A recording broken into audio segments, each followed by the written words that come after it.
Buenas noches, alumnos, ¿cómo están? ¿Me escuchan? Buenas noches, profesor, si se le escucha. Buenas noches, profesor. Buenas noches, profesor. Buenas noches. Ok, sí, también los escucho, fuerte y claro. Entonces, bueno, vamos a iniciar el repaso del día de hoy referente al tema de fundamentos de electroforesis. Ah, ah, que bueno, básicamente les va a servir para su pasito que tienen esta semana y también para su examen final de laboratorio de la siguiente. Entonces, ¿tienen alguna consulta específica o alguna parte del tema que quieren que explique nuevamente?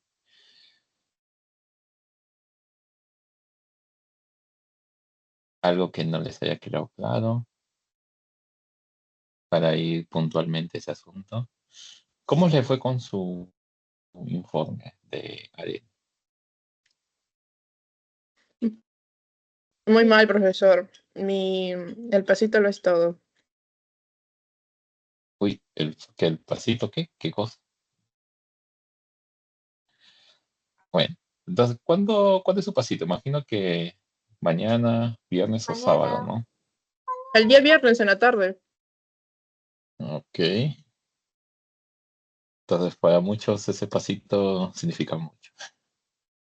Pero bueno, chicos, son tres temas. Bueno, en teoría debían ser tres temas, porque por ahí creo que había escuchado que algunos alumnos les iban a tomar los cinco temas. Entonces, bueno, igual el Trofosis está incluido. Eh, Considerando los tres últimos temas, incluido meiosis, el Trofosis es más complicado, ¿ok? Es lo que yo he percibido el día lunes que tomé mi pasito en el campus de Villa. Casi la mayoría de alumnos se equivocan en las preguntas y eso quedan preguntas fáciles. Entonces, yo creo que aquí el problema de este tema es que contiene muchos conceptos nuevos, ¿ok? Y también en algunos puntos hay algunas confusiones. Entonces, vamos directamente al asunto, ¿ok? Si no tienen alguna complicación, en el caso del PCR, todo quedó claro, me imagino, ¿no? Entonces, en electroforesis, el objetivo de la práctica es simplemente visualizar si lo que se amplificó en la práctica anterior eh, tuvo éxito o no. ¿Ok? ¿Y eso cómo lo vamos a comprobar? Visualizando una banda. Entonces, la banda que se debió haber observado debía tener un tamaño de 127 pares de bases, ¿no? Que correspondía al gen PCL2. Y eso, o sea, para lograr esa finalidad, preparamos un gel a losa, colocamos un peine que nos permitió obtener los pocillos, y ahí es donde hicimos la carga de las muestras. ¿Ok? Entonces, creo que todos los grupos cargaron tanto el ADN que fue extraído en la práctica de extracción con kit comercial y también los amplificados por PCR. ¿Ok? Entonces, lo importante de una electroforesis es, en primer lugar, que el gel esté en óptimas condiciones, ¿ok? Lo cual va a permitir una buena corrida. Entonces, ahí el punto clave es la preparación, ¿ok? Y de ahí, o sea, también importa lo que es el voltaje que uno va a aplicar sobre ese gel, lo cual va a permitir una migración, ¿no? de las bandas sobre los fragmentos de ADN desde el polo negativo hacia el polo positivo. ¿Ok? Entonces, los fragmentos que tienen mayor tamaño van a migrar lento. ¿Ok? Mientras aquellos que son pequeños van a migrar de manera más rápida. ¿Ok? Entonces, siempre cuando vean algún gel, ¿ok? En ese gel lo que siempre van a observar son estas bandas que están representadas como líneas pequeñas horizontales. Entonces aquí está, por ejemplo, la del carril o de la muestra número 2, sería la más pequeña de todas.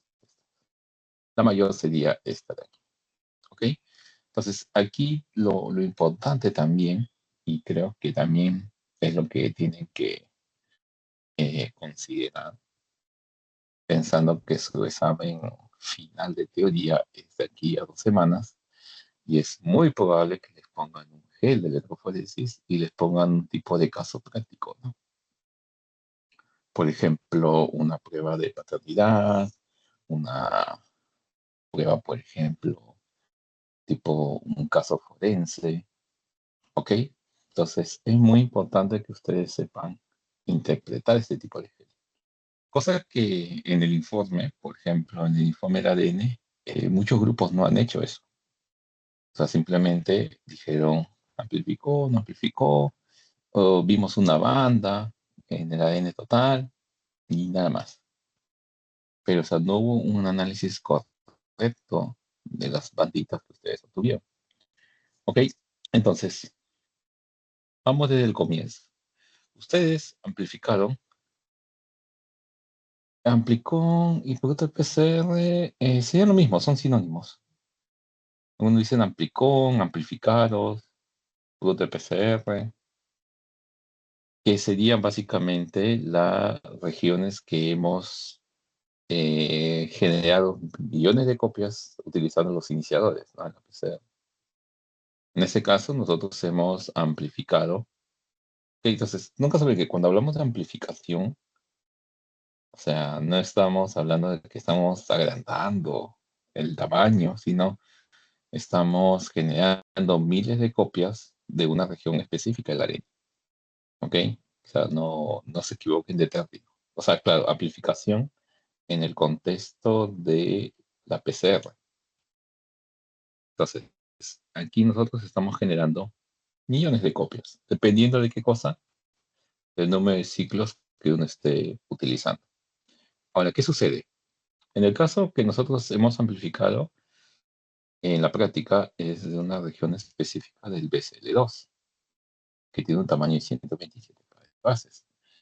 ¿Quién, por ejemplo, si en el examen final les preguntan, o sea, cuál de todos los componentes de la PCR es el que va a especificar qué región se va a amplificar? ¿Cuál sería?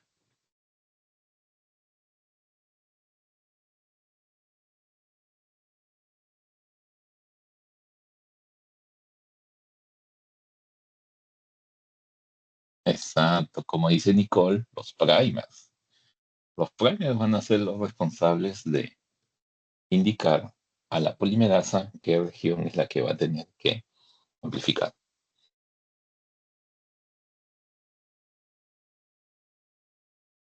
¿Ok? ¿Y qué función tiene la TAC polimerasa?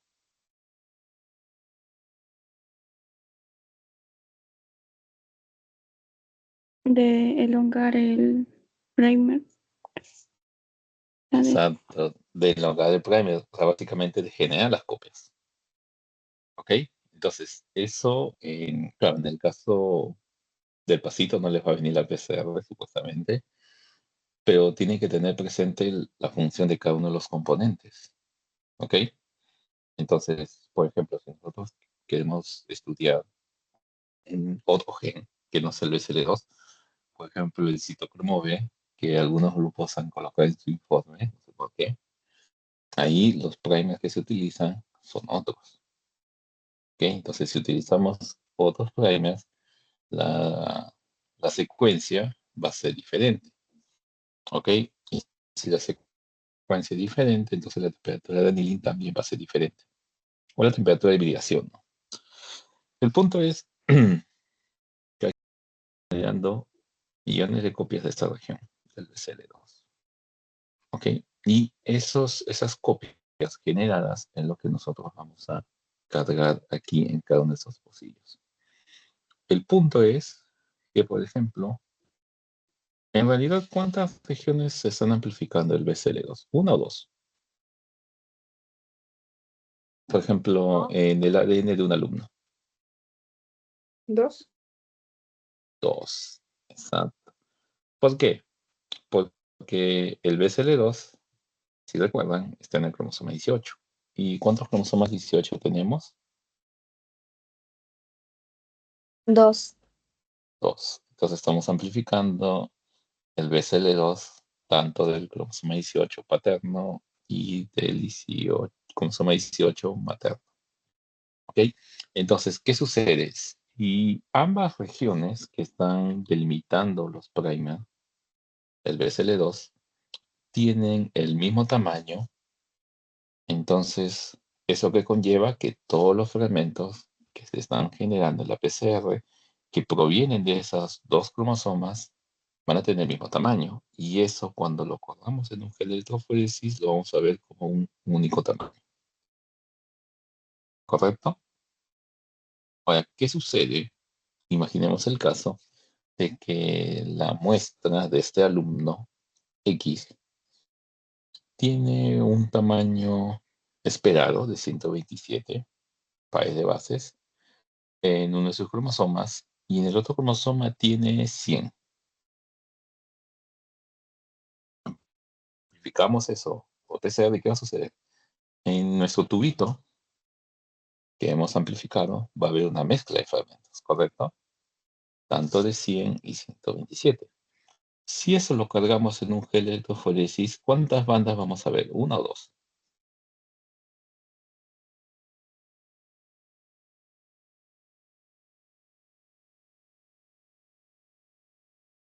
¿Algún voluntario? ¿Voluntaria? Profesor, tengo una consulta. Dime. Usted dijo 127 pares de bases, ¿verdad? Sí. Y el otro, en el otro cromosoma amplifica una región de 100. Em, ¿Por qué sería 127 si la fórmula es 2 elevado a la n y cualquier número a cualquier número no sale 127? No, no, no. O sea, estoy hablando de la longitud del fragmento que es amplificado por los primers. Este de aquí. Aquí tengo el forward y aquí Ah, ok. el tamaño. No, no estoy hablando del número de ciclos. Entonces, ¿qué pasa si los primers delimitan una región de 127 en un cromosoma y en el otro cromosoma delimitan una región de 100 pares de bases? Entonces, ¿qué va a suceder? Yo en mi tubo de PCR voy a tener dos tipos de fragmentos o de amplicones. Uno que tiene 100 y el otro que tiene 127.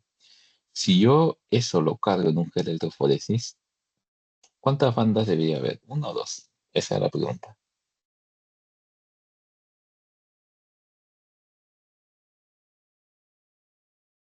Mm, no, dos, exacto. Veríamos una banda, por ejemplo, si este es el marcador de peso, este es 500, este es 400, 300, 200, 100. Si una tiene 100, veríamos a esta altura, y la otra que tiene 127, veríamos a esta altura otra banda. ¿Ok? Entonces, ahí estaríamos hablando que esa región de ese gen en particular, ok, para ese individuo tiene dos bandas. Y se dice, por ejemplo, que esa región o ese gen es heterocigoto. En cambio, aquellas regiones que son amplificadas y que tienen el mismo tamaño, se dice que son homocigotas, como en este caso. ¿Ok? No sé si se entendió esa parte de ahí. Eso lo van a ver con más detalle cuando lleven su curso de genética, pero les explico eso porque de repente existe la posibilidad de que ya sea en el pasito, en el examen final de laboratorio o en el examen final de teoría, puede hacer que les coloquen un gel y, por ejemplo, les coloquen una muestra que contiene dos bandas. Entonces ahí les pueden preguntar, por ejemplo, cuál es el significado biológico de eso. Entonces ahí la respuesta sería de que los primers estarían amplificando, ¿ok? Una región específica, pero que tiene diferencias de tamaño entre ambos cromosomas homólogos. ¿Ok? No sé si Profesor, se entendió. Dime. disculpe, profesor, no logré entender. Es un poquito complicado. O sea, como les digo, ¿cuántas? O sea, hablemos del gen, del BCL2. ¿Cuántas, cuántas copias del gen BCL2 tenemos en nuestro ADN? ¿Uno o dos?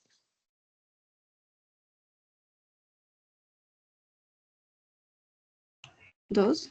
Dos. Exacto, dos. Uno está en el cromosoma 18 paterno y el otro está en el cromosoma 18 materno. ¿Ok? Entonces, eso quiere decir que cuando yo en realidad haga un PCR, ¿ok? A partir del ADN o sea, utilizando el ADN de un alumno, en sí la PCR va a estar generando copias de una región específica del BCL2 tanto en el cromosoma 18 paterno y en el cromosoma 18 materno, ¿correcto? Entonces, ¿se entiende esa parte, no?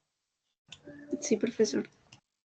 Ya, ahora, ¿qué sucede si esa región que está delimitando los primers tiene el mismo tamaño? Por ejemplo, el fragmento amplificado en el cromosoma paterno tiene 127 y en el materno tiene 127.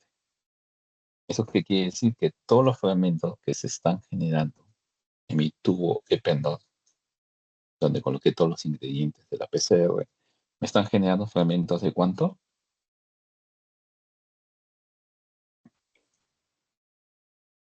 De 127, ¿correcto? Ahora, si yo a ese producto de PCR cojo 2 o 3 microlitros y lo cargo en un gel de electroforesis, ¿cuántas bandas le diría? ¿Uno o dos? Uno. Uno, la de 127. Porque todos los fragmentos que están siendo originados del consumo materno y el consumo paterno tienen un tamaño de 127.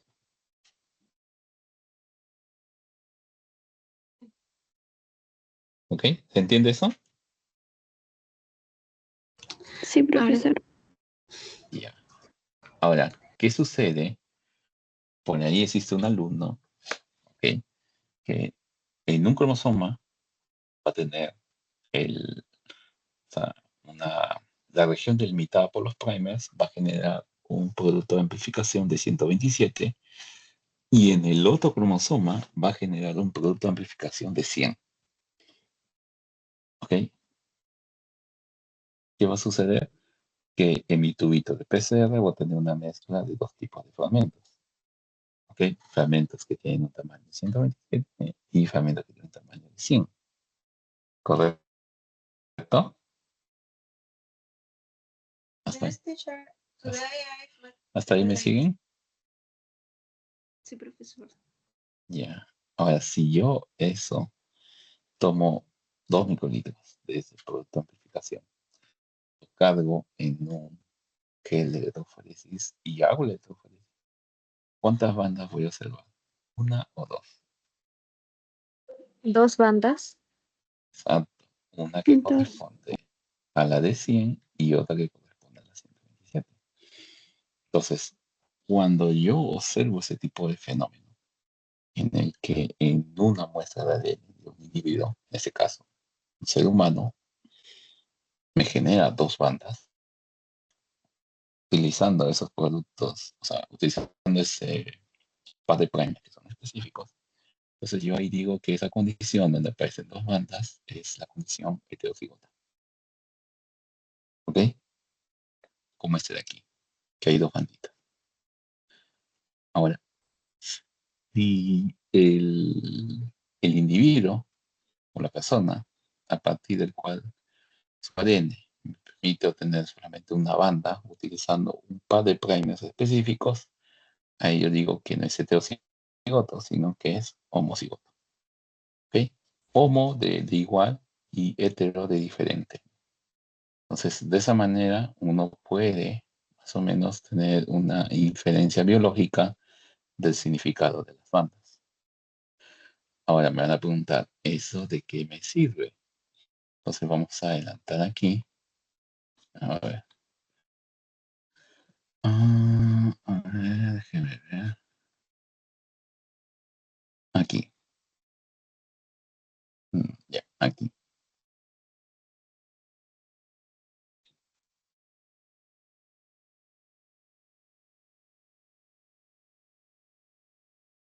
Por ejemplo, aquí tenemos un baby guppy, que es el hijo de la mamá y del papá.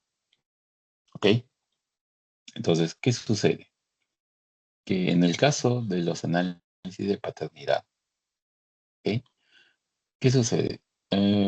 Los hijos son consecuencia de la información genética tanto del papá y la mamá, ¿correcto? Porque eso en meiosis, como lo van a ver esta semana, que lo han visto, nosotros somos producto de la unión de dos gametos, ¿no? De un espermatozoide y un óvulo, que tienen la carga genética N.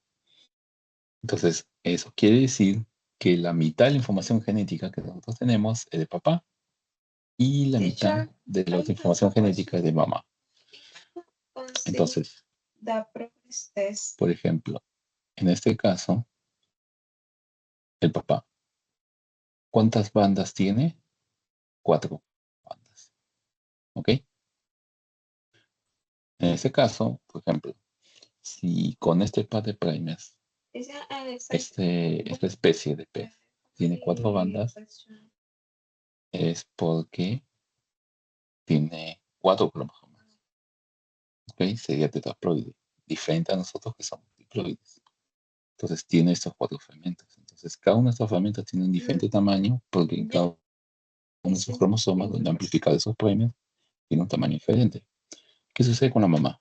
También tiene 4 bandas. Ahora yo les pregunto, ¿las bandas entre la mamá y el papá tienen el mismo tamaño o coinciden en alguno de esos fragmentos? Solamente el papá y la mamá. ¿Coinciden o no en algún fragmento?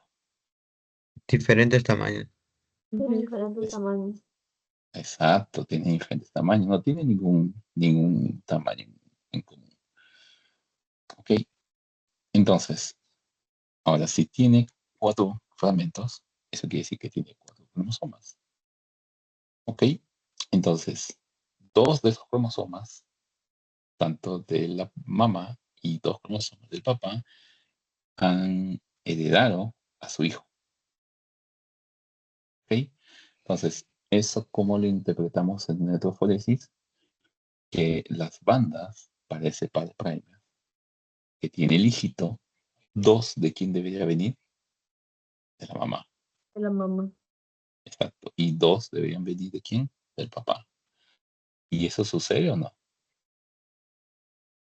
Sí. Por ejemplo, en el caso del papá, Sí, tenemos esta banda y esta banda. ¿Ok? 2 coinciden. En el caso de la mamá, coincide esta y esta. Entonces, ahí que concluimos, eso no el hijo de ambos padres. Sí, es el hijo. sí. Exacto. Sí, coincide. Dime, Angeli. Profesor, una pregunta. Si Eh, en caso de que no llegara a coincidir, ¿eso significa que el hijo sería de otra persona? Exacto. Y Oh, ok, este es gracias. este es el fundamento de las pruebas de ADN. A ver, les voy a poner aquí un ejemplo. No sé si sus docentes les hicieron este tipo de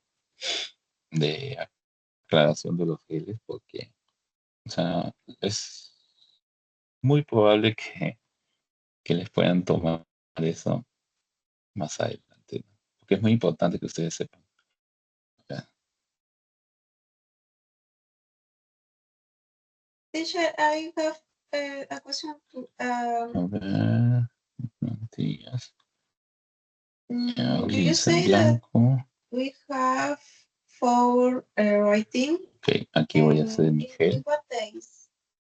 Ok, bueno, disculpen por la... Hay formas. Aquí hay formas. Ok, So not that specific. ya. Entonces, aquí tengo un pocillo. Aquí tengo otro pocillo. Aquí tengo otro pocillo y aquí tengo otro pocillo. Y aquí tengo mi marcador de peso. Okay. Can you please nos puede avisar con anticipación? Este que es el de 100. Este que es el de 200. Y este que es el de 500. No, sí, solo que igual posiblemente la siguiente semana tenga algunos problemas que resolver, entonces por eso es que le preguntaba. Y ya. Entonces, ese es mi gel. Entonces, en este pocillo tengo mi marcador de peso referencial. Ustedes ya saben que el marcador de peso son fragmentos de ADN de un peso o de un tamaño conocido. ¿Ok? Y con eso nosotros vamos a saber qué tamaño tienen las bandas que observamos en nuestras muestras. Entonces, imaginemos que en la muestra 1, que es la mamá, ¿ok? Tenemos una banda así y tenemos otra banda así. ¿Ok? Entonces, la mamá y que sea el papá. Y el papá que tenga una banda así. ¿Ok?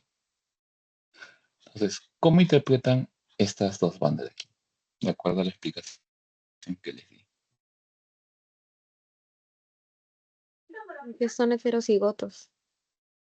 Exacto. Entonces, para ese par de primers, la mamá tiene tanto un fragmento de 200 y un fragmento de ¿cuánto es esto?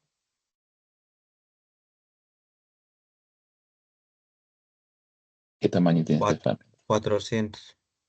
Exacto, 400. ¿Ok? Y el papá, ¿de qué tamaño es su banda? 300. 300. 300. ¿Y qué condición tiene el papá? O sea, a nivel de este marcador o par de primers. ¿Cómo lo interpretan? O sea, aquí tiene dos bandas, correcto. Entonces, en un cromosoma amplificado, o sea, hay un fragmento de 400 y en el otro hay un fragmento de 200. Aquí, ¿qué sucedió?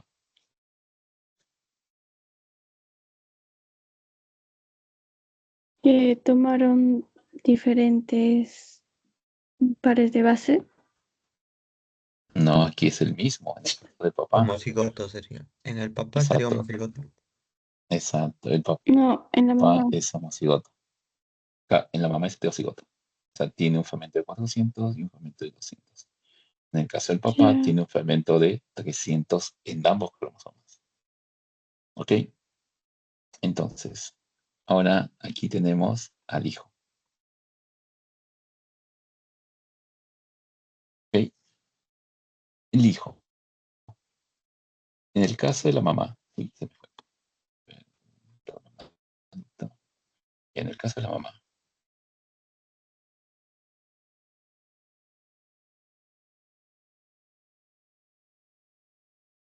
¿qué fragmentos, o sea, qué regiones del genoma, o sea, podría heredar?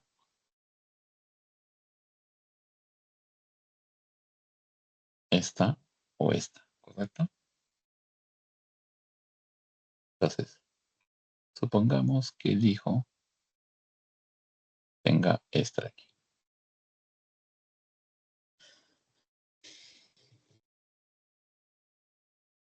¿Qué pueden concluir? El gen Dime. de la mamá es dominante. No, a ver, ¿quién más? Angeli. Que el Bueno, padre yo puedo concluir. no es. O sea, la mamá sí es su portador, pero el papá no, porque no llega a coincidir con el hijo, ¿no? Exacto, no es el papá. ¿Ok? ¿Se ve o no se ve? Porque la mamá o le da este o este de aquí, que es esto o esto. Pero el papá es homocigoto. Entonces, ¿qué sucede? Por ejemplo, en el caso de la mamá que es heterocigota, 50% de los óvulos que va a producir tendría, o sea, o un óvulo tendría 50% de probabilidad de tener o este fragmento o este cromosoma o este otro cromosoma, ¿correcto? Pero en el caso del papá, ¿qué probabilidad tienen sus espermatozoides que tengan ese fragmento de ese cromosoma? 100%. Exacto, 100%. Eso quiere decir que todos los descendientes de esta persona debían tener sí o sí esa banda. Y profesor, disculpe, ¿y eso pasa en el caso de todos los homocigotos? Claro, en el Ah, caso, claro, si es homocigoto para una región, o sea, si es homocigoto, eso quiere decir que tanto entre cromosoma paterno y cromosoma materno van a tener la misma región, ¿ok? Entonces, sí o sí, tú vas a tener que heredar eso a tus hijos, a tus descendientes. entonces, en el caso de que hubiese sido el padre, pues esa misma banda tenía que haberse replicado igualito en el del hijo y solamente uno de la madre, ¿cierto? Exacto. Por ejemplo, en la muestra 4, eso no elijo. Sí, es el hijo. Sí, es el Claro, hijo. Sí. Sí. exacto. ¿Ven la diferencia?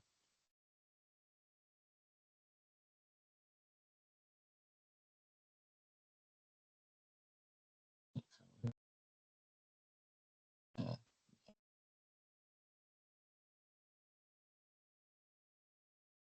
Entonces, ese tipo de cosas les podía venir en su examen, porque se supone que debían entenderlo. Dime, Angeli. Profesor, una pregunta. Cuando es heterocigoto es cuando sí coincide, digamos, con la madre.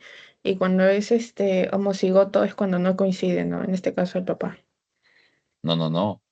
Uno habla de teocigoto, homocigoto, dependiendo de lo que uno observa en la amplificación por PCR con el ADN de esa persona. O sea, aquí hablamos que la mamá es heterocigota, el papá es homocigoto. Cuando Entonces, es homocigoto, se amplifica solamente, o sea, se logra amplificar la de 170, 127 creo, ¿no? Más que la de 100. no, con ese, no, es que aquí ya estamos en otro ejemplo. O sea, aquí tenemos dos fragmentos, ¿no? El de 400 y el de 200. Entonces, aquí hablamos que la mamá es heterocigota, porque tiene dos diferentes bandas para esa misma región del genoma, ¿no? Mientras que el papá solamente tiene una región. Y eso se debe la PCR, ¿no? Al amplificado de la PCR. No, esto se debe a la información genética que tiene cada persona. Solo que con el PCR nosotros estamos detectando ese tipo de variabilidad. Ah, no. ¿Ok? O sea, este en sí es. O sea, nosotros en nuestro ADN tenemos una información que es específica y que es información que hemos heredado de nuestros padres. ¿Ok? Dime, Angeli. Profesor, o sea, si el papá tuviera dos rayitas, sería heterocigoto, ¿no? Exacto. O sea, ¿qué Allá. pasaría si el papá fuera así? Profesor, ¿qué pasaría si tuviese 3 rayitas? Ah, ahí viene el punto. ¿Qué pasaría si la mamá es así? ¿Qué sucedería? Debería ser dos regiones de la mamá. y dos del papá. No, pero es posible que la mamá tenga tres bandas. Aneploidía podría Podría ser No, ser. no es No, posible. sería una trisomía. una trisomía, ¿no, profesor? Exacto. Por ejemplo, en el caso del síndrome de Down, ¿ahí qué sucede? ¿Por qué le dicen Es trisomía de cromosoma 21? porque en el cromosoma 21 tiene uno de más. Por eso es Exacto. No, o sea, tiene un cromosoma 21 de más, aunque en realidad ahora se sabe que es una región específica del cromosoma 21 está, está, ¿cómo se dice? Está repetido en uno de los cromosomas. O sea, de esa región tiene tres versiones. Entonces, con eso nosotros podemos hacer diagnóstico también. ¿Ok? Ahora, ¿qué sucede? Imaginemos que esa persona tiene tres copias del cromosoma 21. ¿Ok? Tiene tres copias del cromosoma 21. Si hacemos un par de primers específica para esa región, ¿cuántas bandas veríamos? tres. Exacto. Entonces, ahí, por Tres. ejemplo, puede tener explicación. Pero la otra explicación, ¿cuál sería? De que, por ejemplo, suponiendo que la persona no tiene ni un cromosoma o ninguna región repetida de más, entonces si observamos que hay tres bandas, es muy probable que esa tercera banda de repente es un producto inespecífico de la PCR. ¿Ok? O sea, esto está correcto. Esto sería la región específica, pero hay una región extra en la cual los primers estarían hibridando o haciendo hibridación y de ahí amplificando. ¿Ok? O sea, puede tener múltiples consecuencias. O sea, todo va a depender de qué cosa. Por un lado, de la información genética del individuo en el cual estamos analizando, y por otro lado, de las condiciones de amplificación por PCR, ¿no? Porque, por ejemplo, si recuerdan, la temperatura de hibridación es clave porque va a permitir que el primer se una correctamente al ADN. Pero, ¿qué pasaría si nosotros no le damos esa temperatura ideal? Entonces, existe la posibilidad de que se pueda reconocer la región que debería amplificar, pero también por esa temperatura no exacta, podría reconocer otro tipo de región. Y ahí estaría amplificando varias regiones, y ahí estaríamos hablando que el primer es específico. ¿Ok? Pero sí se entendió, ¿no, chicos? Esto de aquí. Entonces, al que Sí, todavía no le profesor, quedó una claro, de ahí puede, consulta. pues, dime. Em, Aparte del síndrome de Down, ¿qué otra enfermedad habría o se presentaría? Depende. Eso, como les digo, este es un pequeño adelanto de lo que van a ver de aquí a... En el cuarto semestre, ustedes van a ver eso en su curso de genética. Entonces van a ver eso con mayor detalle. Entonces, ahí, por ejemplo, hay algunos síndromes que son consecuencia de por ejemplo, una adición más de un cromosoma. Por ejemplo, existen algunas personas que son, o sea, el cromosoma sexual, o es XX o es XY, ¿no? Por ejemplo, hay algunos problemas en la meiosis que genera que, por ejemplo, hay personas que sean XXY, por ejemplo. Entonces, hay uno con ese tipo de procedimiento puede ser un tipo de diagnóstico, ¿no? Ok,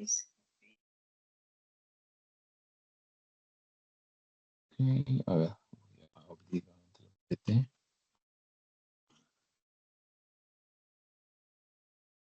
Porque ahora, o sea, conociendo esa información, ahora va a ser más fácil para ustedes interpretar las últimas diapositivas, ¿no?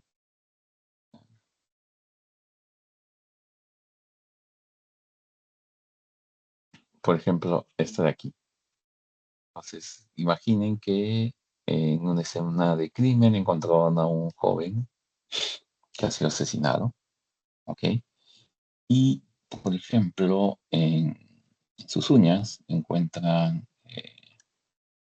por ejemplo, sangre, que no es de él. Entonces se les trae, por ejemplo, ADN de esa muestra, ¿ok? Y se amplifica con un determinado par de primers. Y observamos de que tiene una banda. ¿Qué significa esa banda? A ver, ahora que ya saben.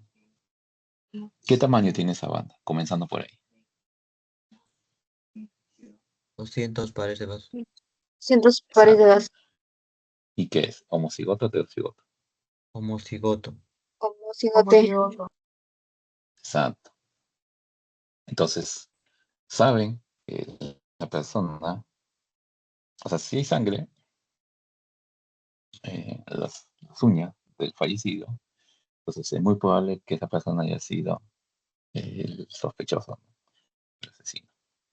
Entonces, buscan los posibles culpables y, por ejemplo, el sospechoso uno sería, por ejemplo, su enamorada, ¿ok? La 2 sería su ex enamorada y la 3 es la vecina. ¿Quién sería el ¿La asesino? vecina? El asesino. ¿La vecina? La vecina, La vecina. Exacto, sería la vecina. ¿Por qué? ¿Por qué no es la ex? La- porque primero, porque es heterocigoto. Ujú, exacto, tiene dos bandas para esa región, ¿no? Y el asesino tiene solamente uno. Entonces ahí quien coincide es la vecina. Entonces ahí la vecina sería la responsable de haber cometido ese crimen. Ok, chicos. Entonces básicamente esa parte era para complementar porque creo que en algunos grupos de, de laboratorio creo que no completaron. Entonces básicamente ahora, como ya nos está quedando corto el tiempo, vamos a dar un repaso de los puntos más importantes que tienen que recordar, ¿no? Sobre este tema de trofólisis. Entonces, como ya lo vieron en clase, o sea, el fundamento de la trofólisis se centra en que en la carga negativa del ADN. Y esa carga negativa es consecuencia de quién? De los grupos fosfatos. Entonces, básicamente, el factor que va a permitir diferenciar los fragmentos de ADN que tenemos en una muestra, básicamente va a ser su tamaño. ¿Ok? Profesor, y en el caso del examen, por ejemplo, voy a colocar una muestra, o sea, así de que fue identificar para poder nosotros identificar la similitud o algo así. ¿Cómo? No te escuché, disculpa. En el examen usted podría poner una electroforesis ya hecha y nosotros identificar, por ejemplo, en el caso que usted dio, quién es el responsable, por ejemplo, de acuerdo a sus Les características. podían colocar, por ejemplo, la foto de un gel, por ejemplo. Y les pueden mostrar, por ejemplo, las banditas. Y ahí de repente pueden ponerles un caso de paternidad, les pueden poner un caso de identificar al asesino, o les pueden poner un gel y les pueden preguntar eh, qué tamaño o cuál de las muestras tiene el fragmento de ADN menor tamaño. Y si les colocan un marcador de peso, les pueden preguntar cuál es el tamaño de esa banda. Mientras esté más arriba tiene mayor tamaño, ¿verdad, profesor? Exacto. Mientras más arriba estén, tienen mayor tamaño.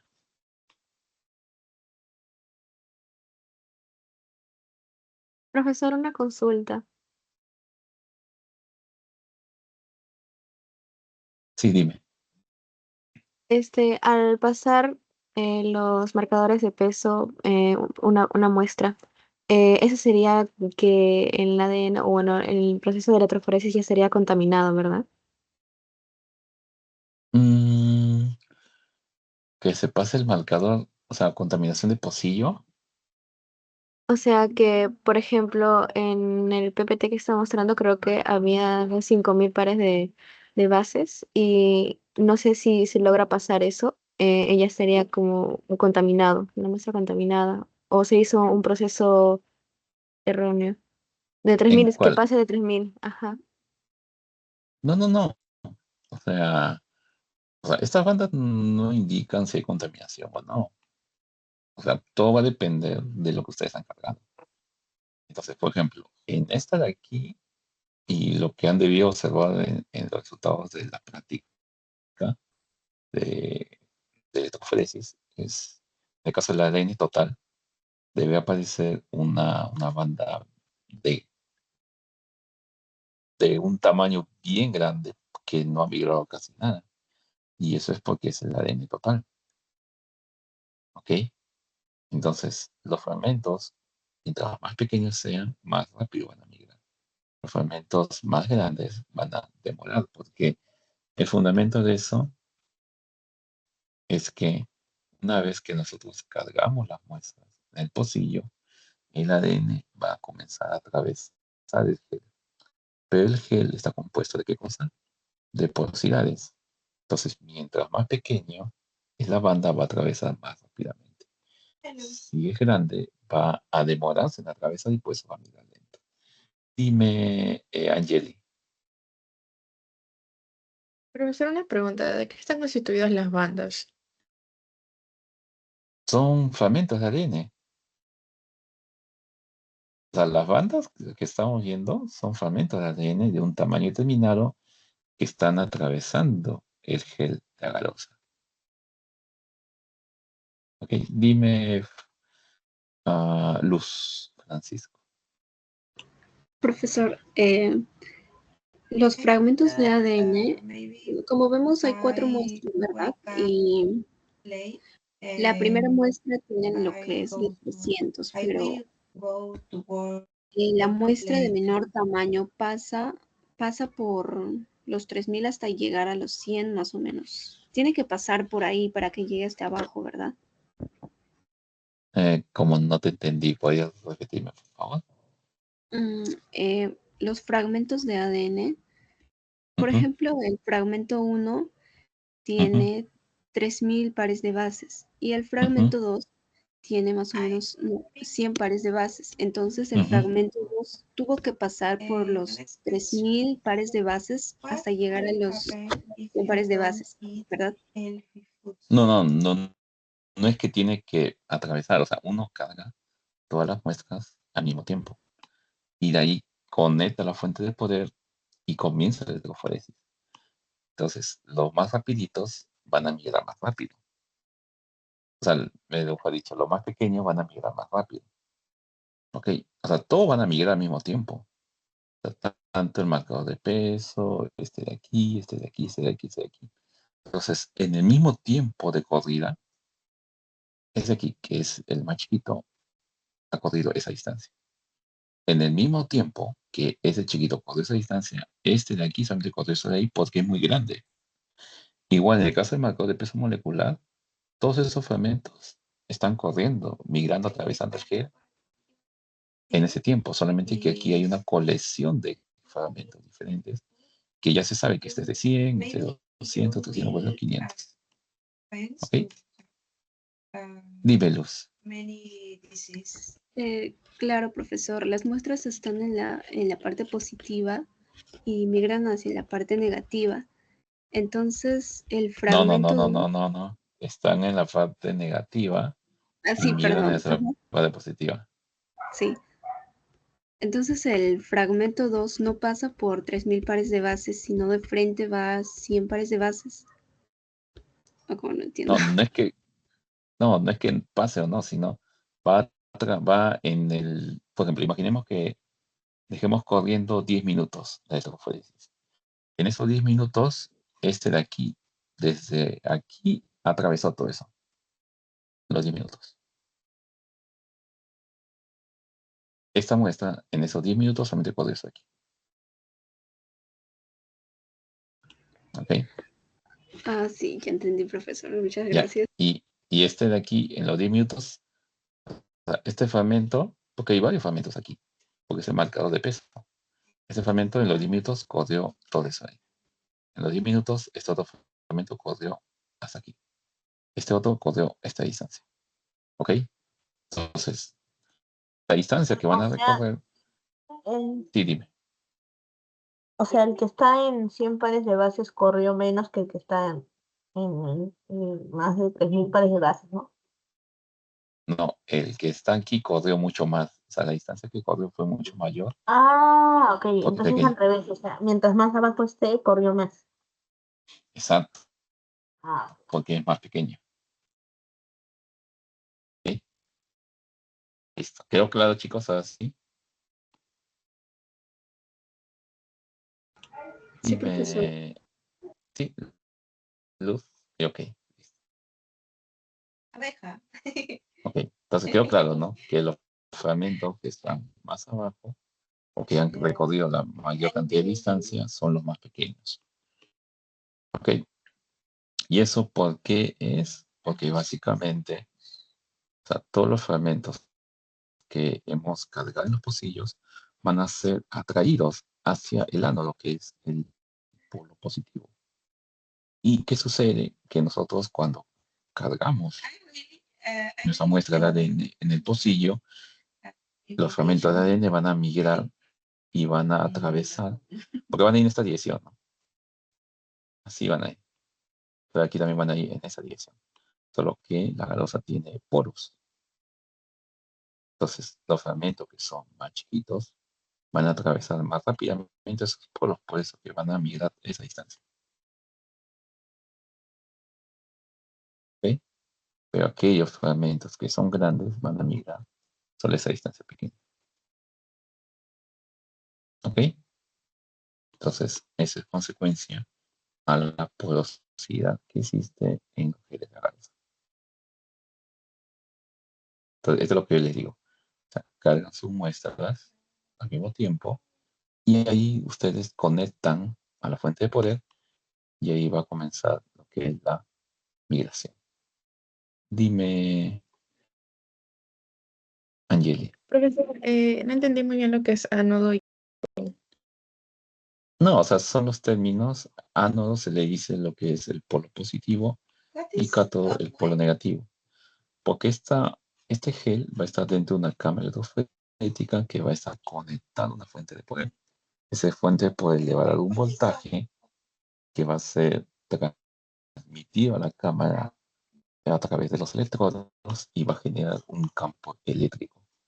Ese campo eléctrico se va a caracterizar que en este punto inferior vamos a tener el ánodo que tiene carga positiva y en el otro punto extremo donde están los pocillos está el cátodo que tiene una carga negativa.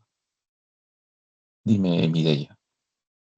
Profesor, si mal entiendo, el ánodo, como se comenta, es positivo, pero está en polo positivo, pero tiene carga negativa, ¿verdad? No, su carga es positiva. Ya, solamente su carga es positiva, su carga es positiva. Claro. Ok, Y ok. por eso que en esa dirección van a migrar los fragmentos de ADN. Ya. El ADN, claro, el ADN no es negativo, el ADN es negativo y se va a la carga positiva. Exacto. Por eso se mueven, pues. Si no, Claro. ¿por qué se moverían, pues? Entonces, por Está bien. ejemplo, ¿qué pasaría si ustedes conectan al revés? Que este sea el ánodo. ¿Qué pasaría? ¿Sus muestras van a ir para allá o para qué lado van a ir? Para la izquierda, diría. Ya no se movería. Es, No exacto. se movería. No, se moverían hacia la izquierda. Ah, sí, verdad. Claro. O sea, no se olviden de esta regla. O sea, ustedes cuando cargan sus muestras en los pocillos, va a haber un campo eléctrico, que es el cátodo y el ánodo. Entonces, ¿hacia dónde van a ir sus muestras? Hacia el polo positivo, que es el ánodo. ¿Ok? Pues eso que muchas veces, si tú no conectas bien tu cámara electroforética y te confundes, ¿no? Y acá tú conectas el cátodo y acá el ánodo, entonces la migración va a ser en ese sentido. Dime, Mireya. No, profesor, quiero bajar la manita y no puedo. Ah, la manito. Ya, a ver, acá te bajo la manito. Uy, ¿cómo se baja la manito? Tienes que presionar Ya, al mismo manito. ya lo bajé. A ver, dime, Angie. Uy, ya se acabó la reunión. Ya. Profesor, una Entonces, pregunta. ¿El ADN podría dime, llegar a ser positivo? ¿qué cosa? Oh, Uy, no. jalada, No. jalada. No, ¿cómo va a ser Sí. positivo? Negativo. Esa estructura. Entonces, aquí estos son los Profesor, componentes. Dime. una consulta. Usted dijo que ya que sea un delincuente que tiene restos de sangre, dijo, ¿es posible encontrar su ADN? ¿O es que como la sangre, el glóbulo rojo no tiene? Ah, No, sí, sí pero es la posible por los glóbulos sangre, blancos. Ah, sí. exacto. Ajá, exacto. Si es posible. Inclusive hasta si tiene un cabello y ese cabello tiene raíz, es posible sacar ADN de ahí. Pues aquí, bueno, la preparación ya lo saben, ¿no? Entonces, lo importante aquí que tienen que recordar, porque ya nos estamos acabando sin tiempo, o sea, no estamos sin tiempo, es que hay dos buffers que se usan en electroforesis. Y muchos chicos se equivocan en eso cuando le preguntan. Uno es el buffer de carga y el otro es el buffer de corrida. El buffer de corrida que hemos usado en la práctica es el TAE, que es el trisacético ácido glacial, EDTA, que está en la concentración 1X. ¿Ok? Este es lo que nosotros usamos en la práctica. ¿Y para qué lo usamos? Por un lado, lo usamos en la preparación del gel de agarosa y por otro lado, lo hemos usado para llenar la cámara electrofórica, ¿ok? Porque nosotros colocamos aquí el gel y colocamos aquí, todo esto está llenado del buffer time, ¿ok? Entonces, también nos va a permitir mantener el campo eléctrico durante la corrida. Esas son las dos funciones del buffer de corrida. Por otro lado, tenemos el buffer de carga. ¿Ok? Tenemos el buffer de carga, el cual va a tener dos funciones también. La primera es que van a conferir densidad a la muestra, porque va a contener glicerol y sacarosa. ¿Y eso por qué? Porque nosotros la muestra la estamos cargando en los pocillos. Si no colocáramos el buffer de carga, el ADN, y bien lo colocamos dentro del pocillo, se va a salir. ¿Ok? Entonces, va a conferir esa densidad y va a hacer que la muestra se quede dentro del pocillo. La otra función del buffer de carga es que va a contener colorantes que no van a colorear el ADN. ¿Ah? Muchos se confunden con eso. Simplemente son colorantes que van a permitir monitorear el progreso de la corrida, que son, por ejemplo, pueden ser el silencianol, el azul de fenol o el orange. Entonces, cuando uno conecta la fuente de poder a la cámara electroforética y comienza la electroforesis, como nuestras muestras van a estar mezcladas con este buffer de carga, el buffer de carga va a migrar también. Estos colorantes que están en el buffer de carga van a migrar, pero simplemente nos va a indicar qué tanto ha corrido o avanzado nuestras muestras. ¿Ok? Entonces, por ejemplo, este color naranja tiene un tamaño equivalente a 50 pares de base. ¿Ok? Entonces, ¿qué sucede? ¿Qué sucede si nosotros nuestra muestra lo cargamos aquí, en este pocillo, y conectamos la fuente? Pues va a avanzar, avanzar, avanzar, avanzar, avanzar, avanzar, avanzar, avanzar, avanzar, y llega a este punto. ¿Qué creen que suceda?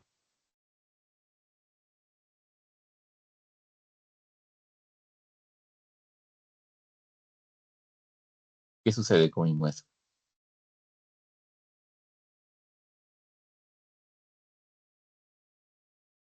Si no apagamos la cámara o no desconectamos la fuente de poder, mi ADN se va a salir de gel y va a estar nadando ahí en el buffer de corrida.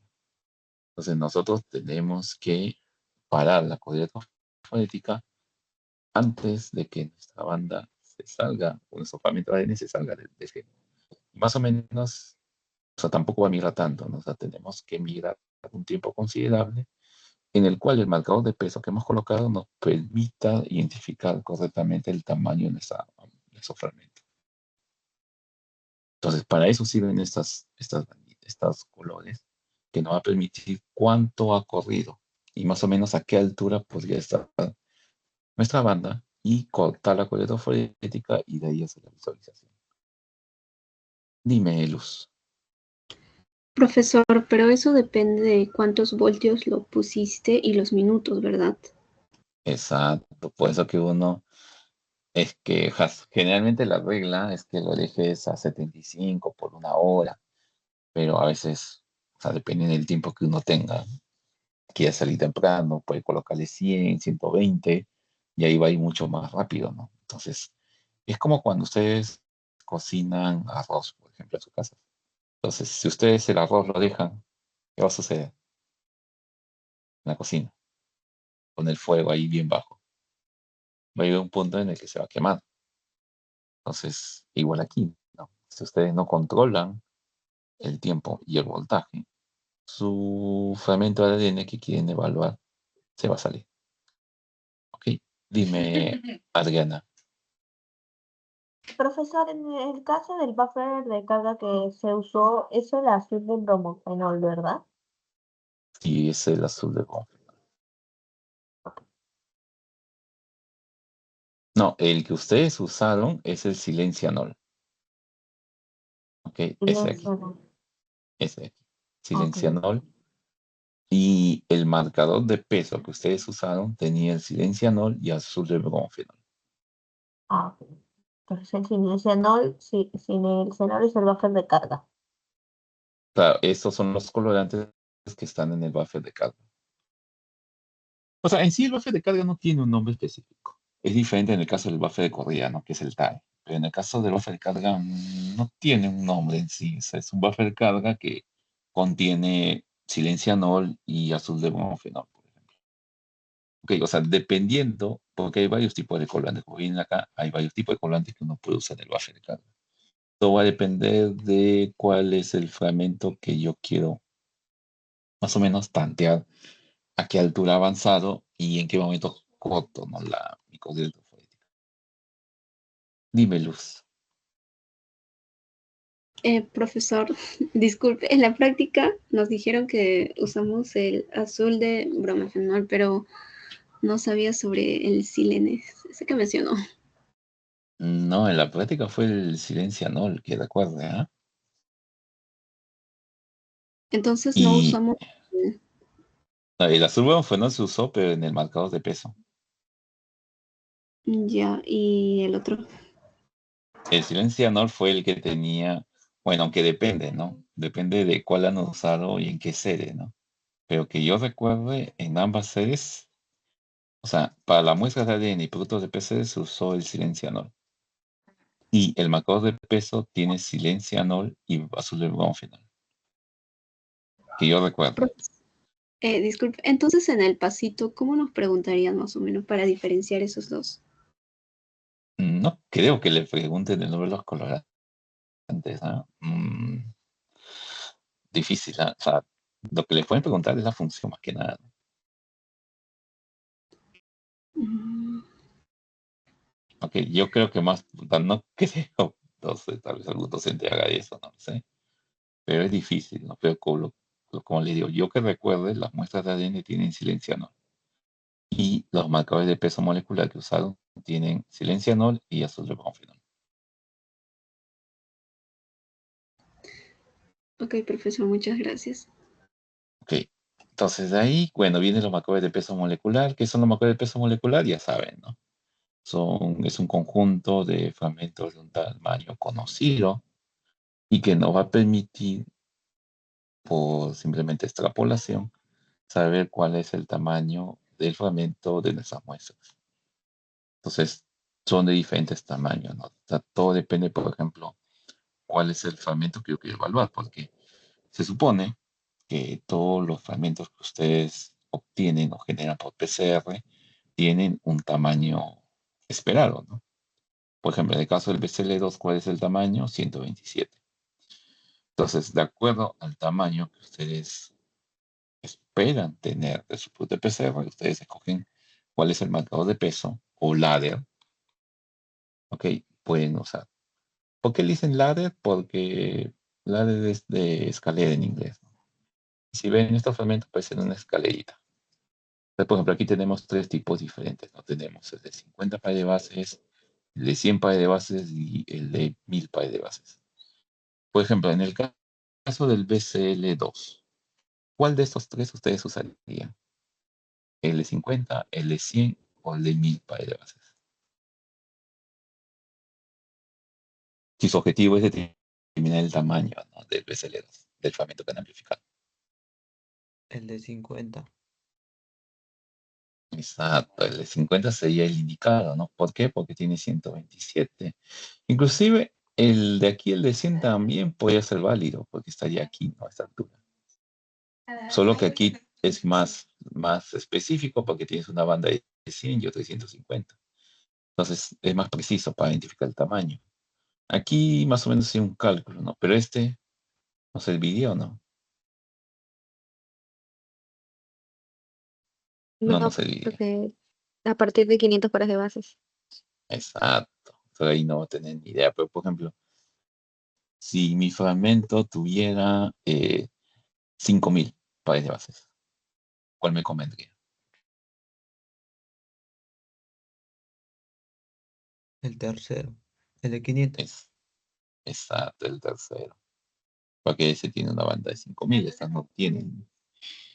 Entonces, básicamente esa es la función, ¿no?, del marcador de peso, o sea, permitirme conocer el tamaño de mi fragmento de ADN que he obtenido, ¿no?, que quiero evaluar por electroforesis. Porque si ustedes cargan en un gel de electroforesis alguna muestra de ADN, es porque ustedes quieren saber si es en el caso de un producto de amplificación, si te amplificó o no, y si no amplificó, tiene el tamaño esperado o no. Ok, chicos, entonces esa es la carga, esto sí, ¿no? Los reveladores, estos sí son como colorantes que se van a mezclar con el ADN y va a permitir visualizarlos. Es muy diferente eh, que el caso de los colorantes que estaban en el buffer de carga, ¿no? ¿Ok? Entonces, en este caso, estos reveladores se van a unir al- a los fragmentos de ADN, ¿ok? Y va a permitir visualizarlos cuando lo colocamos en un transiluminador. Entonces existen dos reveladores, el CyberGreen y el bromuro de tirio. El CyberGreen es el que usado en la práctica, ¿no? Y se une al ADN, ¿ok? Y lo va a marcar con fluorescencia. El bromuro de tirio también es otro tipo de revelador, pero el problema es que se intercala directamente entre las dos hebras del ADN y eso genera mutaciones. Y por eso se le considera como un cancerígeno. ¿Ok? Entonces, en este caso, esta es la función. En el caso de la práctica, el CyberGreen o el revelador se agregó al gel de agarose al momento que se hizo la preparación del gel. ¿Ok? Entonces, no se olviden de ese detalle. De ahí, bueno, lo colocan en el examinador, lo visualizan, hacen la interpretación de las bandas. Y aquí esto es muy importante porque eso también es muy probable que les pregunten que cuáles serían los factores que determinan la velocidad de migración en los geles de garosa. Entonces ya saben que el tamaño molecular del ADN influye, así es más grande, corre más rápido, y si es más pequeño, corre más rápido, si es más grande, corre más lento. La concentración de agarosa, ¿ok? Entonces, dependiendo del tamaño de tu fragmento, puedes utilizar una concentración diferente, o tienes la conformación del ADN, porque el ADN, dependiendo del tamaño que tenga y de las condiciones de electroforesis, puede tomar una conformación distinta y un solo fragmento de ADN te podría parecer como si fueran tres fragmentos diferentes, pero eso es consecuencia de la conformación. También tienen el voltaje aplicado, porque ya lo dijeron, voltaje más bajo como 75, la corrida va a ser lenta. Pueden aumentarlo a 120, pueden hacerlo. La corrida va a ser más rápida. Pero ahí cuál es el problema, que cuando ustedes utilizan voltajes altos, el buffer de corrida se puede sobrecalentar y eso puede calentar el gel y, por ejemplo, pueden distorsionar la corriente electroforética.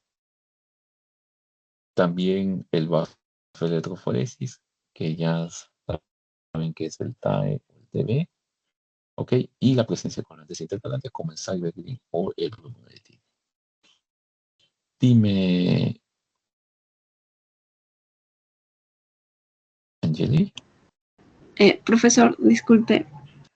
Usted mencionó que el cybergreen y el bromuro de etidio se une al ADN, ¿no?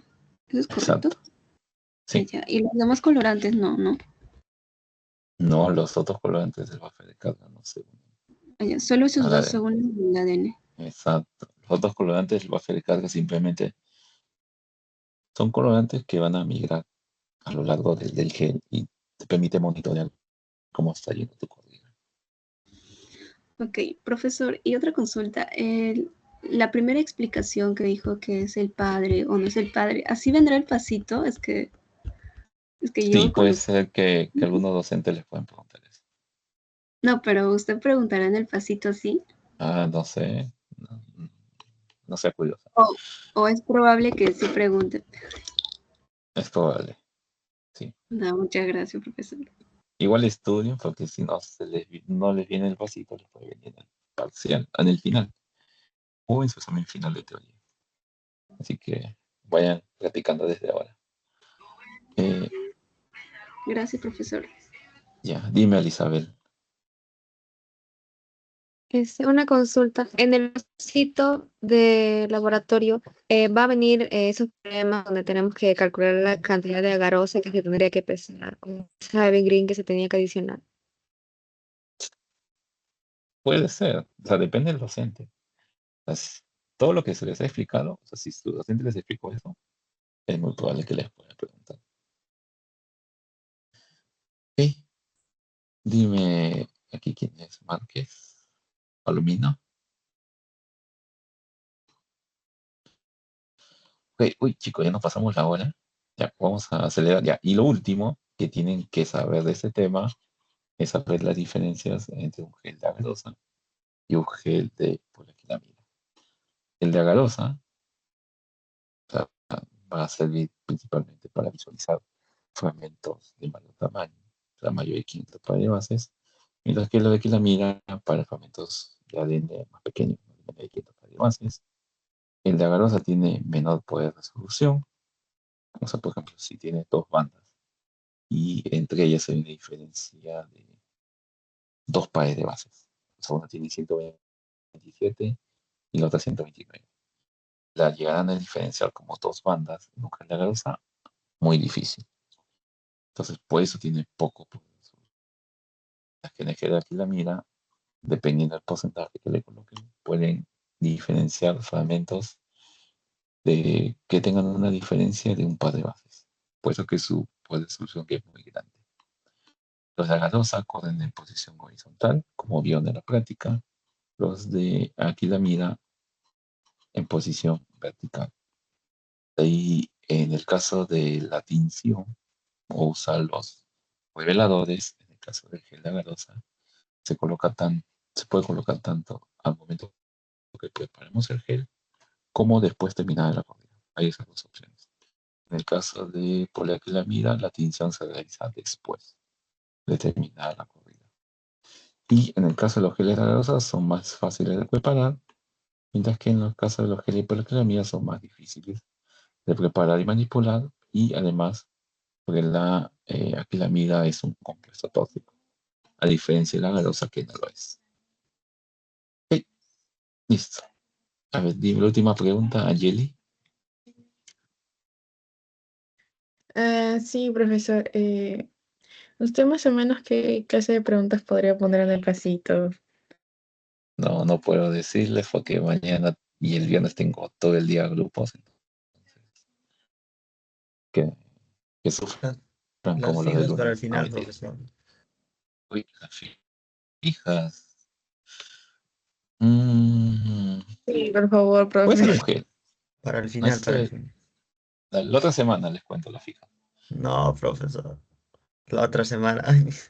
Para ellos ya no es delito, Yo, profesor. yo tengo el lunes, profesor. No, pero es, en el caso de la electroforesis, o sea, tiene que saber interpretar el gen, primero. Segundo, diferencias entre los tipos de genes.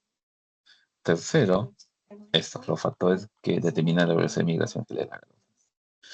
Cuarto, el porqué de los reveladores y para qué lo usamos y cuál usamos. Que les expliqué. De ahí, quinto, los marcadores de peso. ¿Qué son y para qué sirven? Esto, funciones del buffer de carga. Séptimo, funciones del buffer de corrida. Los problemas también de calcular. Qué fácil. Es una regla de 3 simple nomás. Y de ahí, ¿qué más? A ver.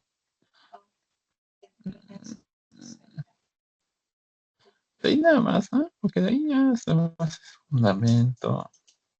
Sí, esas cosas. Eso es lo más importante de los folletos. Pero lo importante, como les digo, es que sepan interpretar un gel. O sea, menos decir cuál es la de qué muestra, tiene el bandeja tamaño y cuál es su tamaño. Ese es lo básico. Ok, chicos. Entonces, Hágale. eso es todo por el día de hoy.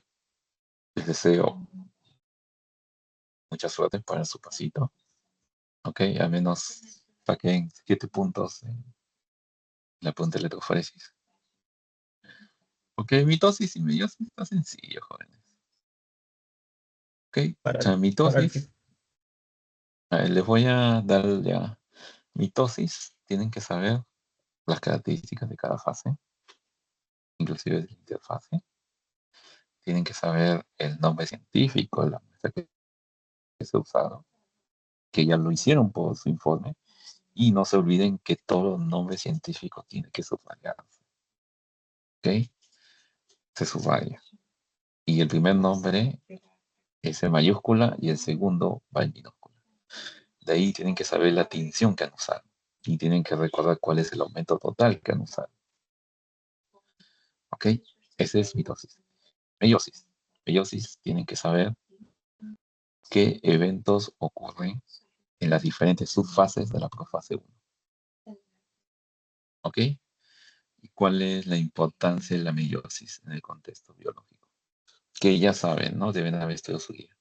Que es la reducción de la carga genética a la mitad. ¿Ok? O comparaciones entre la mitosis y la meiosis, por ejemplo. Listo. Si saben eso, mínimo sacan un 15 mañana. O el viernes o el sábado. Ok, chicos. Entonces, estudien, por favor. Lean la guía, por favor. Eso es lo que a mí me molesta de algunos alumnos. Que ni siquiera por el pasito leen la guía. Ah, también nombre científico de la muestra de meiosis, que está en la guía. ¿Ok? Eso también. Listo, jóvenes. Entonces, ya, para que no me odien, yo Pero, les di las profesor, fijas. ¿Qué? ¿Más preguntas? No, ya me voy a. ¿Qué el pasó? final, al no, final. profesor, no, profesor. Dígame. No, Me gustaría que si me puede compartir el PDF, es que a nosotros no nos envían. ¿no les envían? ¿Cuál PPT? Sí, creo que algunos PPTs no están en nuestro... Ah, el que está presentando es sobre... No, sí, lo que está presentando. ¿Que no les han No, dado no el lo... de. ¿Qué cosa? ¿Que no les han dado el No lo... de electroforesis? Sí, bueno, creo que se olvidaron subir o es que no ingresa el mío. No me aparece a mí en el Canva. A ver. Ahí. Ya, ahí mandé el de. No sé si ha cargado. ¿Les ha parecido o no? El de meiosis.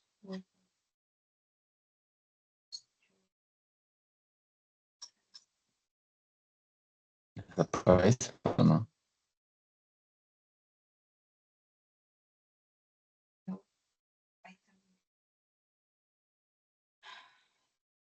Profesor, también no se olvide de subir las clases grabadas al Excel, por favor. Ok. No, pero les apareció la PPT.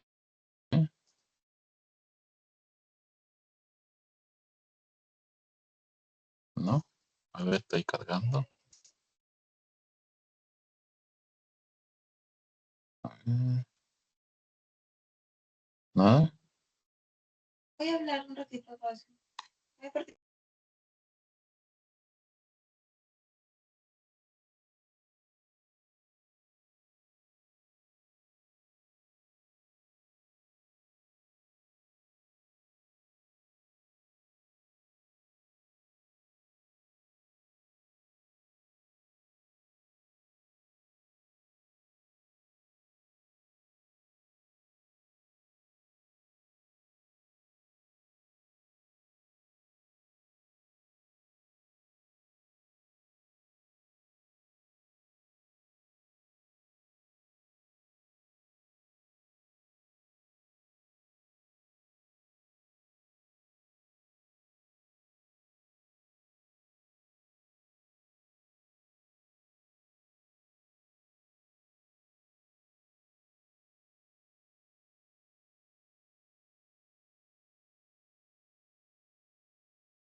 ¿Les apareció o no? Que no aparece. Sí, creo que no me deja, jóvenes. Sí.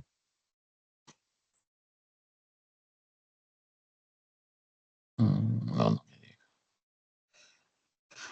Bueno, entonces eso sería todo, chicos. Y ya nos vemos la otra semana. Gracias, Entonces, profesor. ánimos, energías positivas, suerte, estudien, ¿ok? Y ya me cuenta cómo les fue. Un abrazo y éxitos, chicos. Y luchen hasta Hasta el luego. final, ¿ok? Gracias, profesor. Ok. Si no, El ya nos profesor. vemos el otro semestre. Ah, profe. No. Profesor, no se olvide de subir la clase, por favor. Ya, Las ya, ya, fijas ya. para el final, Muchas profesor. gracias, profe. Ya, nos vemos, jóvenes. Un abrazo y saludos. Eso. Nos vemos, profe.